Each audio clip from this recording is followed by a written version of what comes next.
Membicarakan pendidikan kejuruan memang tiada habisnya. Pendidikan kejuruan sendiri identik dengan SMK yang pernah booming ketika mobil SMK diluncurkan, tapi juga pernah mendapat suara sumbang sebagai penyumbang pengangguran terbesar di negeri ini. Lulusan SMK selalu dibandingkan dengan SMA. Apakah lulusannya mampu bersaing di dunia kerja? Apakah bisa mereka melanjutkan kuliah? Ataukah mampu sukses bila mereka berwirausaha? Mari kita telisik lebih dalam tentang asal-usul SMK di Indonesia.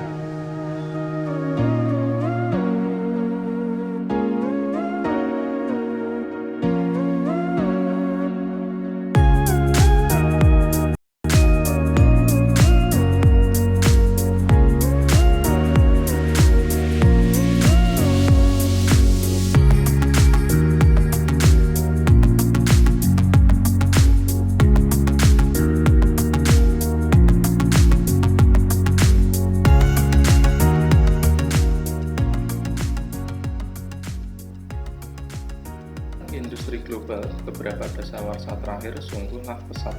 Otomatis, mereka membutuhkan banyak tenaga terampil untuk mengisi pos-pos departemen industrinya. Pendidikan kejuruan adalah salah satu solusi untuk mendapatkan tenaga terampil di level pemula. Banyak negara mengembangkan pendidikan kejuruannya dengan berbagai formula. Pendidikan kejuruan sendiri berfungsi menyiapkan siswa menjadi manusia yang mampu meningkatkan kualitas hidup, mampu mengembangkan diri, dan memiliki keahlian dan keberanian membuka peluang. Ada 6 model pendidikan kejuruan menurut Rupert Nelson, seorang pakar kejuruan dalam bukunya Foundation of Vocational Education. Tetapi ada 3 model besar yang bisa mewakili.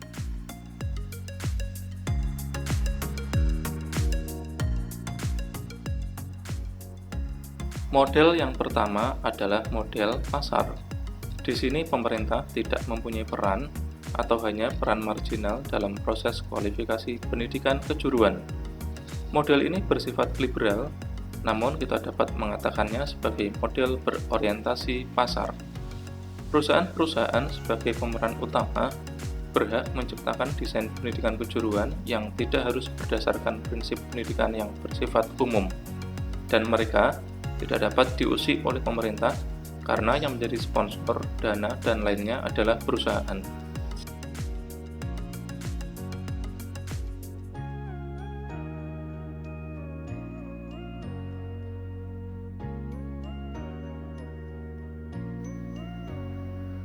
Kedua adalah model sekolah.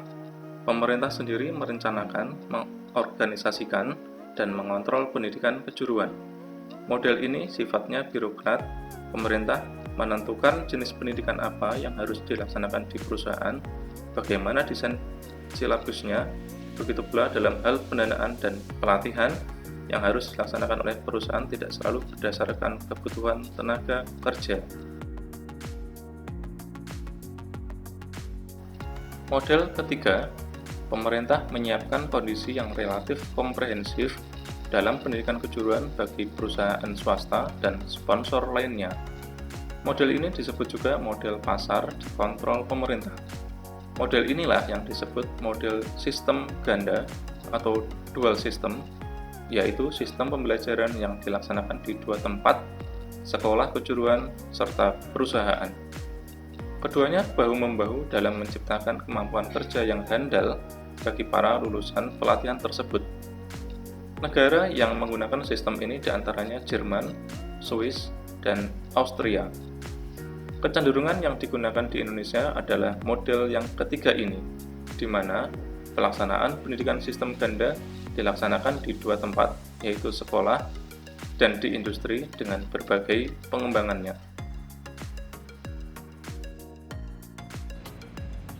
Demikian pembahasan kita kali ini. Semoga kita bisa sama-sama belajar tentang apa itu pendidikan kejuruan di Indonesia. Sampai ketemu di lain kesempatan.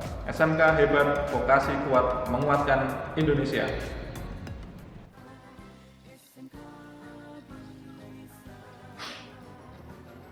SMK bisa, SMK hebat.